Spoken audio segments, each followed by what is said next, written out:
Hi there, this is CBT News Online from beyond the pages of the New Sunday Times Motoring Pull-Up. Today we have the video of the new Citroën C4, and Lotus has just gone off the charts in China. But we start with a follow-up on the Saab saga that we have been highlighting over the past few weeks, where they now have hammered the nail on the coffin, so to speak.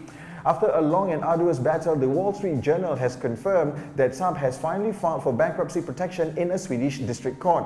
Saab's CEO, Victor Muller, reportedly turned in the bankruptcy application just hours before a court was set to rule on the company's reorganization. The filing comes nearly 2 years to the day after Saab first learned it would be scrapped as part of General Motors' reorganization and has not produced a car since April. While it's not the most beloved marquee in the world, it still has loyal fans all across the world, and hopefully someday someone, maybe some rich Malaysian company with some cash to spare, will revive the brand. However, until then, we wish its employees all the best. Speaking of which, but not in the same breath, the sales of the carbon fiber Lotus Evora GTE in China were 4 times higher than the forecasted demand.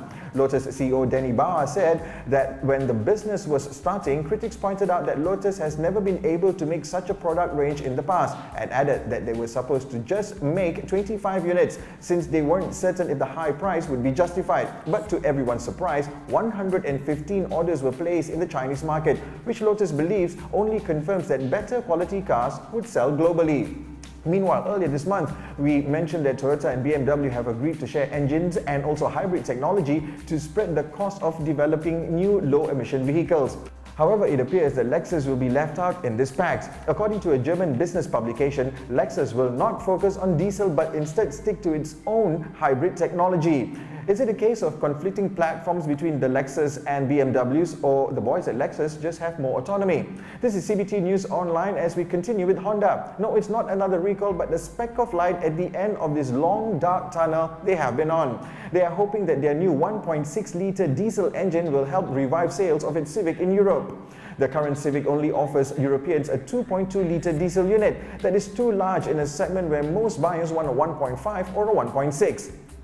Honda targets annual European sales of 100,000 Civics as soon as its engine range gets completed.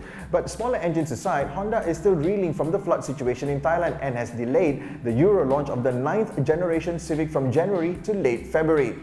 Seems like a very faint speck of light.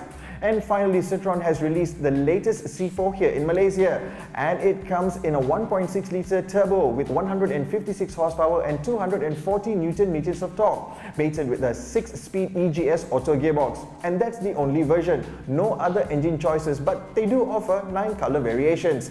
Priced at 125,990 ringgit, the car comes in a single trim line, standard 17-inch alloys, as well as seats finished in fancy cloth. Pay 7,000 more and you'll get 18-inch rims, lower profile tires, and leather seats with massage functions.